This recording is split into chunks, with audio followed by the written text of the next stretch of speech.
दोस्तों 22 फरवरी को आपका बोर्ड एग्जाम है और अभी तक आपको वासुदेव शरण अग्रवाल का जीवन परिचय या फिर साहित्यिक परिचय याद नहीं है तो आज की वीडियो ध्यान से देखना, क्योंकि आज की इस वीडियो में आपको वासुदेव शरण अग्रवाल का जीवन परिचय या फिर साहित्यिक परिचय याद करने की बहुत ही बेहतरीन ट्रिक बताने वाला हूं।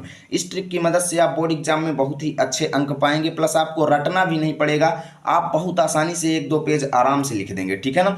चलो बताते हैं आपको कैसे बोर्ड एग्जाम में इनका साहित्यिक परिचय या फिर जीवन परिचय लिखना है। तो देखो, बोर्ड एग्जाम में आपसे चाहे साहित्यिक परिचय पूछे या फिर जीवन परिचय पूछे, आपकी पहली हेडिंग हमेशा जीवन परिचय ही रहेगी, ध्यान देना। ओके, और वहीं पे देखिए, अब इसमें हम ये जो 6 चीज़ें हमने यहाँ पे लिखा है ना, आप लोगों की अगर थोड़ा बहुत भी रटने की क्षमता है तो ये 6 चीज़ें रट लीजिए। अगर आप इतना भी नहीं रट पाते हैं ना, तो भी वीडियो में अंत तक जुड़े रहें, उसका भी समाधान मैं लेकर के आया हूँ, उसमें भी मैं आपको पूरे अंक दिलाऊंगा। देखो, अगर आप इतना चीज़ें रट सकते हो तो इसको इस्तेमाल करेंगे, नहीं रट पाते तो भी बताऊंगा। देखो, सबसे पहले कैसे लिखना है कि वासुदेव शरण अग्रवाल का जन्म, यहाँ से उठाना है जन्म 1904 ईस्वी में, स्थान क्या उठाना है, मेरठ उत्तर प्रदेश में हुआ था।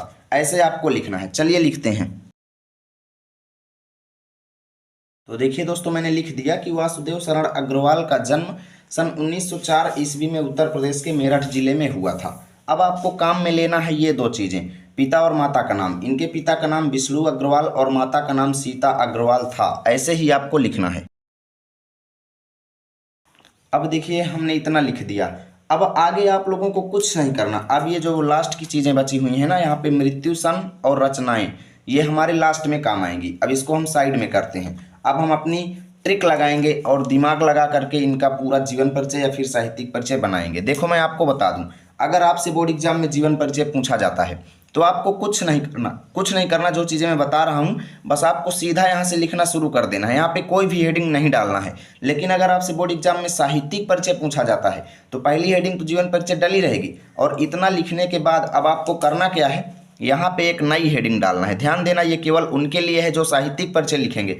जो जीवन परिचय लिखेंगे वो साहित्यिक परिचय हेडिंग नहीं डालेंगे, यहीं से वो लिखना शुरू करेंगे। ओके, देखिए, मैं यहाँ पे साहित्यिक परिचय हेडिंग डाल देता हूँ।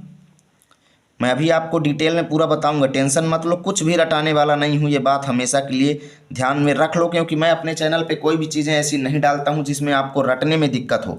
मैं आपको ऐसी आसान से आसान ट्रिक लेकर के आता हूँ जिससे आप पूरा आसानी से बना सकें और आपका एक भी अंक ना कटे।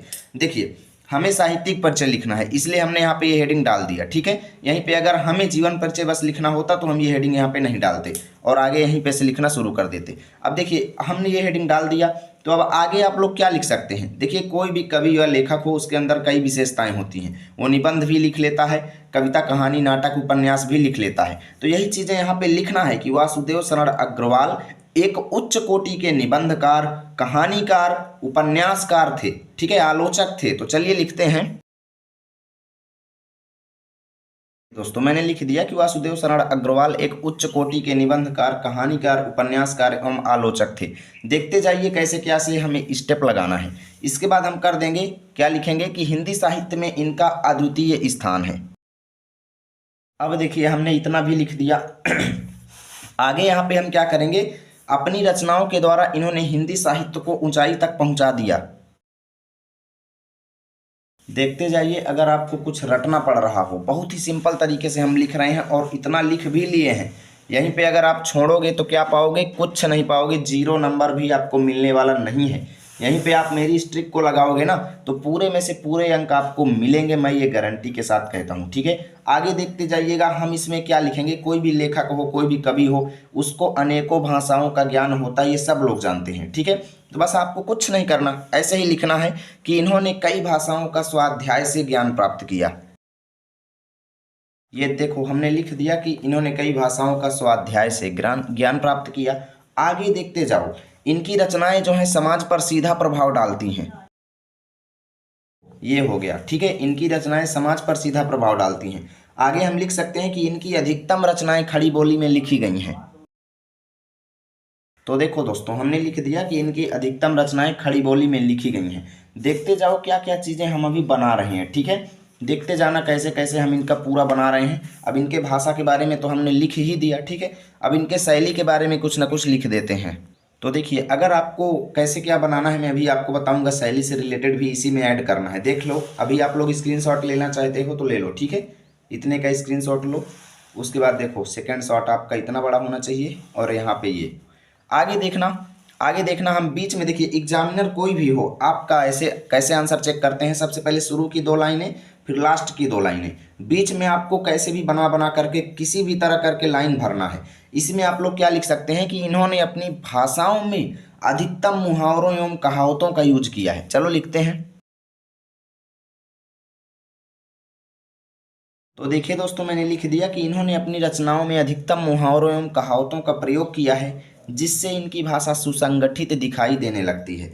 देखते जाओ, अभी आगे हम लिख सकते हैं कि इनको हिंदी साहित्य में बहुत ज़्यादा पुरस्कार से भी सम्मानित किया गया। ठीक है, हमें कुछ नहीं पता कि कौन से पुरस्कार इनको मिले क्या नहीं मिले, बस हमें बनाना है कि भाई इनको बहुत सारे पुरस्कार भी मिले। ठीक है, चलो लिखते हैं। देख लो, हमने इतना भी लिख दिया। अब एक पेज हमारा भर गया है। ओके, एक पेज भर गया, चलते हैं नेक्स्ट पेज पे। तो दोस्तों हम आ चुके हैं नेक्स्ट पेज पे। यहाँ पे हम क्या क्या चीज़ें लिख सकते हैं, देखो हम लिख सकते हैं कि हिंदी साहित्य में इन्होंने जो स्थान प्राप्त किया वैसा स्थान आज तक किसी ने प्राप्त नहीं किया। ठीक है ना, चलो लिखते हैं। अर्थात हिंदी साहित्य में इनके समान अतुलनीय लेखक हैं, यानी इनकी तुलना करने वाले कोई भी लेखक विद्यमान नहीं है। चलो लिखते हैं। तो देखिए दोस्तों, हमने लिख दिया हिंदी साहित्य में इनके समान कोई भी लेखक श्रेष्ठ नहीं है, अर्थात इनकी तुलना किसी के साथ नहीं की जा सकती है। अब हमें लास्ट में लेना है ये स्टेप। ठीक है, लास्ट में ये चीज़ें हम काम में लेंगे। मृत्यु वाला, तो इनकी मृत्यु सन 1967 ईस्वी में हो गई, लेकिन इससे पहले ये लिखेंगे कि आजीवन हिंदी साहित्य की सेवा करते हुए। अब आगे हम लोग यहाँ पे बनाएंगे सन 1967 ईस्वी में यह लेखक या कह लो हिंदी साहित्य का यह महान लेखक गोलोकवासी हो गया। ठीक है, चलो लिखते हैं। तो देखिए दोस्तों, हमने लिख दिया आजीवन हिंदी साहित्य की सेवा करते हुए हिंदी का यह महान लेखक सन 1967 ईस्वी में गोलोकवासी हो गया। ऐसे ही अगर आपका कोई भी गलत होता है तो एक बार काटेंगे, ज़्यादा उसको काटेंगे नहीं। ठीक है, अब मृत्यु के बारे में हमने लिख दिया। अब लास्ट में आपको हेडिंग डालना है रचनाएं। एक लाइन गैप देंगे और डाल देंगे रचनाएं हेडिंग। यहाँ पे आपको जितनी ज़्यादा से ज़्यादा रचनाएं याद हो यहाँ पे लिख देना, कम से कम 5 रचनाएं तो लिखना ही है। यहाँ पे ये जो है इनको सबको यहाँ पे लिख देंगे कॉपी पेस्ट। ठीक है, और कुछ भी अगर आपको रचनाएं याद नहीं आती हैं तो यार इनके चैप्टर का नाम ही लिख देना, राष्ट्र का स्वरूप ही लिख देना भाई, छोड़ना मत, नहीं एक भी अंक नहीं मिलेंगे, ध्यान देना। अब देखिए, आप में से कई लोग कहेंगे भैया ये क्या बता दिए, इससे तो हमें फुल अंक नहीं मिलेंगे। अच्छा एक बात बताओ मुझसे, आप इसको नहीं पढ़ते, आपको नहीं आता, एग्जाम में जाते आप छोड़ देते, कितने अंक मिलते? 0 अंक मिलते। आप मेरी इस ट्रिक को लगाओगे, अगर ये 5 अंक का आपके बोर्ड एग्जाम में आता है, एग्जामिनर आपको 4 अंक जरूर देंगे, मैं ये गारंटी के साथ कहता हूँ।